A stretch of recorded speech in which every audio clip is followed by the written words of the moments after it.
Hi, welcome to Shreeje classes.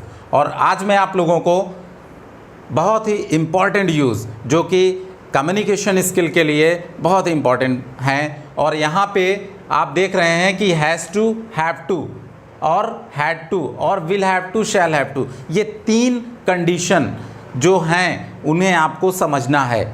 और uses बहुत ही important होते हैं कन्वर्सेशनल इंग्लिश के लिए, क्योंकि हम टेंस के अलावा अगर बात करते हैं तो यूजेस बहुत ही सपोर्टिव होते हैं। और बहुत सारी सिचुएशंस ऐसी आती हैं, उन सिचुएशंस में जब हम सेंटेंसेस फॉर्मेशन करते हैं तो हमें बिना यूज़ की अच्छी प्रैक्टिस हुए बिना हम सही सेंटेंस नहीं बना पाएंगे। इसलिए यूज़ का भी प्रयोग हमें अच्छे से सीखना है। और यूज़ के प्रयोग को सीखने के लिए यहाँ पे मैंने आपको बहुत ही अच्छे तरीके से समझाने की कोशिश की है, और इसे आप ध्यान से समझिए। और पहले आप देख रहे हैं कि has to oblique have to, फिर हैड टू और will have to, shall have to. तो जब हम सेंटेंस बनाते हैं तो सेंटेंस में अगर एक पहचान के रूप में अगर हम देखते हैं कि कंपल्शन आ रहा है, कंपल्शन का मतलब हुआ मजबूरी होना, मजबूरी या अनिवार्यता।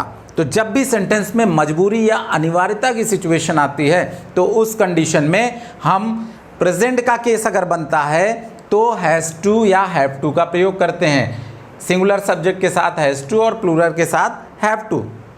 इसी प्रकार से अगर पास्ट का केस बनता है तो हैड टू का प्रयोग करते हैं, और अगर फ्यूचर का केस बनता है तो विल हैव टू या शैल हैव टू का प्रयोग करते हैं। विल हैव टू और शैल हैव टू का प्रयोग सेम वैसे ही है जैसे आई और वी के साथ हम शैल का प्रयोग करते हैं, तो यहाँ पे आई और वी के साथ शैल हैव टू का प्रयोग होगा, और बाकी जितने भी सब्जेक्ट्स होंगे वहाँ पे विल हैव टू का प्रयोग होगा। तो हमें यहाँ पे ज़्यादा कोई अलग से परेशानी की चीज़ नहीं है।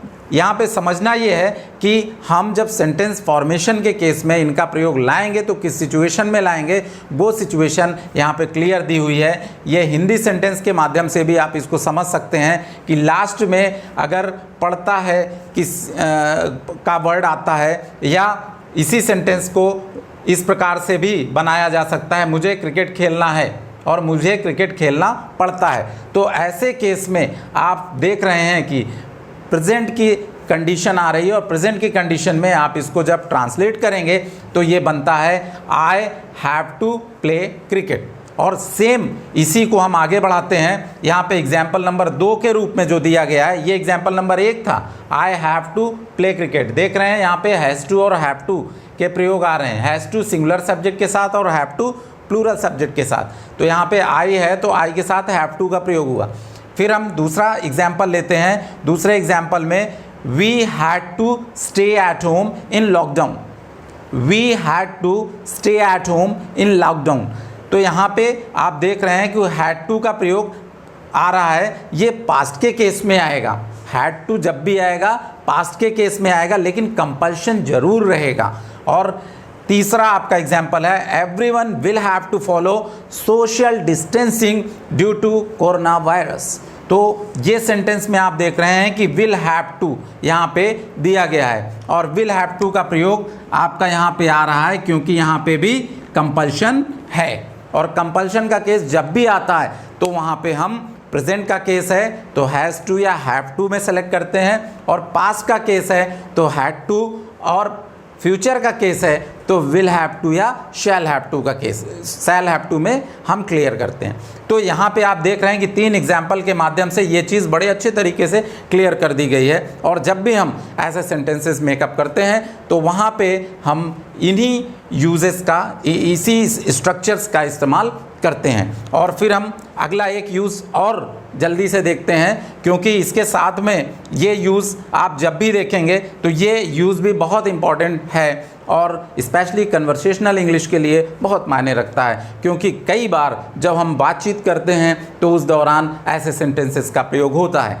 तो इन सेंटेंसेस को समझने के लिए आप यहाँ पे देख सकते हैं कि हमने जैसे पढ़ा भी होगा कि अबाउट टू क्या का यूज़ करते हैं। जैसे हिंदी में पहचान वाला अगर आता है, कहने का मतलब है, एक सेंटेंस बना के मैं रखता हूँ, अगर हिंदी में आपको बताऊँ तो मैं अपना काम करने वाला हूँ। तो आप देख रहे हैं कि लास्ट में जब वाला हूँ आता है तो उस कंडीशन में आपने बहुत सारी ग्रामर की बुक्स में पढ़ रखा है कि अबाउट टू का प्रयोग होता है, लेकिन उसके साथ आप कुछ एडवांस बुक्स में आप देखेंगे तो यहाँ पे अबाउट टू की जगह डायरेक्ट टू का प्रयोग होता है। तो अबाउट टू ख़त्म करके एक प्रकार से अबाउट आप ना लें, सिर्फ टू भी अगर लगा देते हैं तो काम चल जाता है और ये बिल्कुल सही होगा ग्रामेटिकली, इसमें कोई भी दो राय नहीं है।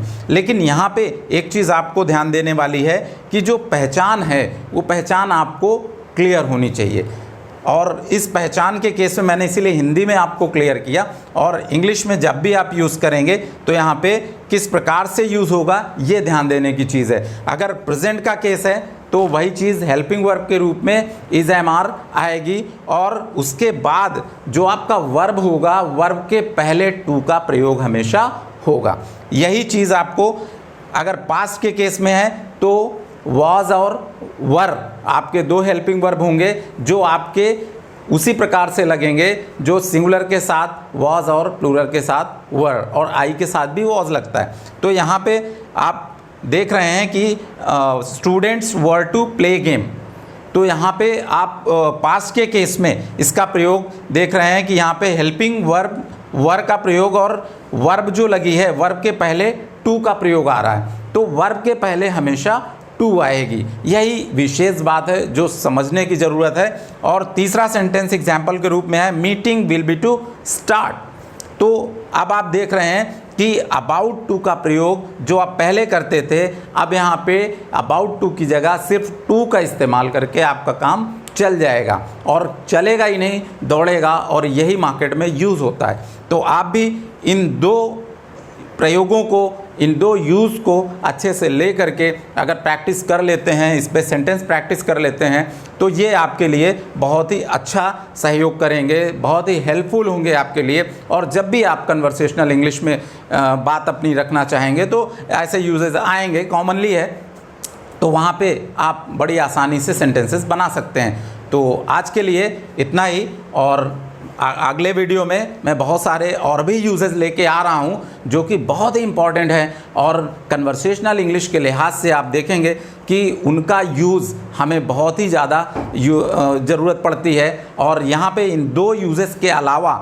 और भी बहुत सारे हैं। तो आने वाले वीडियोस में आप ऐसे ही बने रहिएगा और आपको वो सारे यूजेस क्लियर होते जाएंगे जो आपको कन्वर्सेशनल इंग्लिश में सपोर्ट करेंगे, और डे बाय डे आपको आपकी English day by day perfect होती जाएगी, जो कि आपके लिए बोलने के लिए, और चाहे वो सोसाइटी लेवल में हो और चाहे वो प्रोफेशनल लेवल में हो, आप जिस भी लेवल में इंग्लिश को की वजह से इम्पॉर्टेंस बनाना चाहते हैं या इंग्लिश की वजह से इम्प्रेशन आप जमाना चाहते हैं, तो वो आपके लिए पॉसिबल होगा, और बहुत ही ईजिली।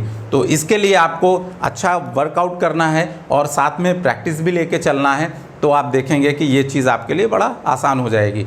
और अगर आपको ये वीडियो पसंद आता है तो बिल्कुल लाइक करें, सब्सक्राइब करें और बेल आइकन दबाना बिल्कुल ना भूलें। Thank you.